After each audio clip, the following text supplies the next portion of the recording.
If you want to know what comes with your cold therapy machine, you came to the right spot. We're going to show you what comes in the box when you get your cold therapy machine. Hi, it's Steve from MyColdTherapy, where we help people get back to living. If you're new here, make sure you click that subscribe button and all the links to everything we mentioned in the description box below. Let's jump right into it. Patients are always asking us what comes in the box. How do I know I'm getting the right things? Michelle, please show us what comes in the box. Today we're going to show you what comes inside the box for the Breg Polar Care Kodiak system. So once you get your box, go ahead and open it up.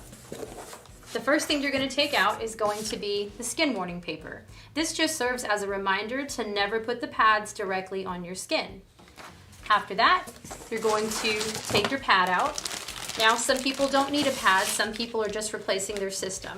But if you ordered a pad, then you're going to have the pad in there for whatever body part you're treating.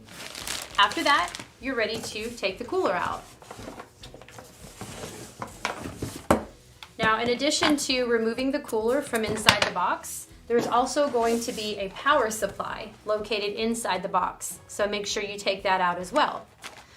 Once you've removed your cooler from the box and gotten everything out, you're ready to begin your therapy. Now that you know what comes with your cold therapy machine, let me know in the comment section below if you found this video helpful, and do give us a like. Also, don't forget to hit that subscribe button below. Thanks for watching, and let's get back to living.